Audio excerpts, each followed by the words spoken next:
It's me, ZARSUELA makeup artist, and today I'm going to show you how to do a simple, very glam eye smoky makeup just using brown shades and a little browns there and a good pair of lashes. Actually, I created this look. If you're going to view my Facebook page, ZARSUELA makeup artist, ginawa ko na itong look na to. That was last year using Jcats makeup, and still I'm going to use their product as to demonstrate doing a basic simple eye smoky makeup. For the base, I'm going to use Jcats Prismetal Mousse. This is the shade of Coil braid. Alright, it was released last year of December, I think, and this one is good because it's mousse type, and you can see it's a good color, no? It's creamy, it's pigmented. So, smoky eye, ang dali lang po. You're just going to use your ring finger, and then you are going to apply this one. If you have a smaller eyes like me, or walang talukap, balik lang po, you have to put this just past the crease. You can see the line created by the foundation. Ito. So, this one, dito nyo ilalagpas. Just pass it here. To show you, I've got the product. Then, taas mo konti. Way past your crease. It's okay na mukhang messy siya because we are going to blend it later on. The good thing about using a cream-based eyeshadow, it's very pigmented. You could also use this as eye primer, or makeup base. So, maganda yung product ng Jcats. Very affordable. I think this is only 300 pesos. Ang ganda ng color. Good payoff. And don't worry if you have fallout, kasi you could clean it with concealer naman. So, yeah.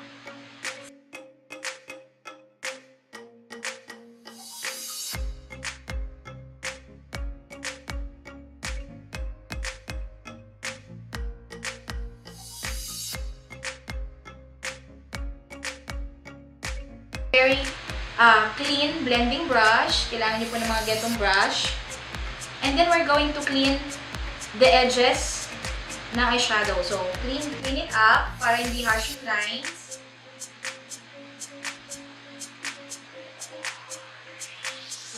And also, it helps to blend and magkaroon talaga ng smooth effect. Yung gradient, yung color, darker, pa-fade, pataas. So, yun yung purpose then why we are blending it out. Blend until you see na wala ng harsh lines. So, yun yung effect niya pag tinaas mo yung color, lalong lumat. It helps to make our eyes bigger. Alright? So, you could also clean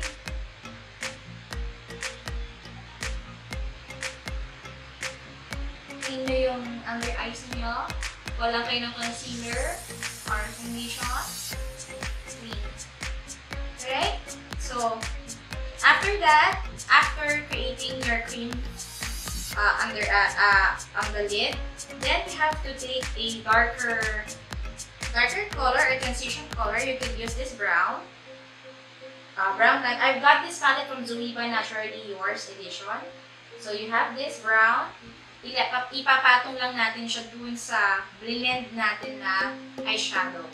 So, I'm taking this brown area, the brown color, tap the excess, and lagay po natin dito. So, we are creating a gradient effect on the smoky eye. Do a back and forth wiping motion. So, kung ito yung natural na tupi ng mata ko, tataas ko lang. Kung saan ko nilagay kanina yung cream eyeshadow kanina. So, taas mo lang. I-memory mo lang. Sasamahin mo lang.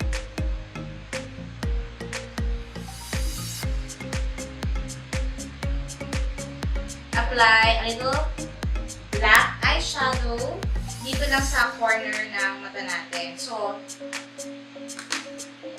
take the blending brush. Kung may extra kayong blending brush,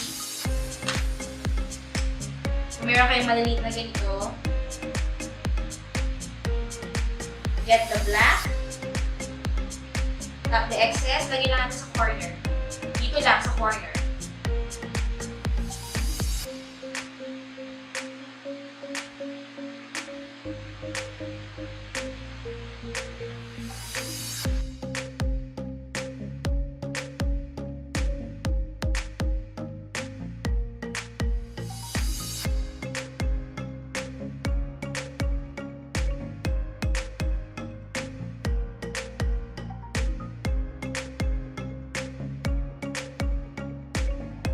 Hindi siya mag-melt agad. You just have to use this bronze. It's like a shimmer bronze eyeshadow. I-seal lang natin para hindi siya mag-melt agad. Kasi yun din kasi yung cons ng cream eyeshadow eh. Pag mainit, and since nag-oil din ang ating mga eyelids, kailangan isa-set din natin siya ng konting powder. And what's important kasi with the smoky eye is you have to blend it out. Okay. That's the look on the upper eye. Sa lower eye, ang gagawin lang naman natin is we will apply the same color.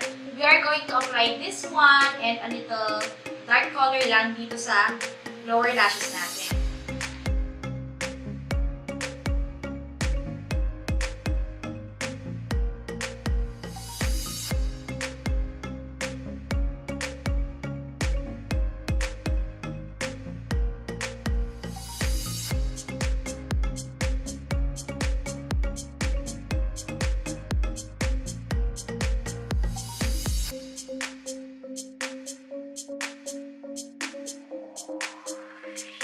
And that's it. No, that's it. That's the smoky eye. I'm going to apply, it's either brown eyeliner or black eyeliner for my waterline and upper waterline. I'm going to apply lashes and mascara and I'll be right back. It's a matter of how you just blend the colors together to create this gradient and soft blended eye makeup. Alright, so guys, thank you so much for watching. If you like this video, please don't forget to give this a thumbs up and subscribe to my channel for more video tutorials, and don't forget to click the bell notification so that you'll be notified with my new video uploads. So guys, thank you and I hope to see you soon on my next video.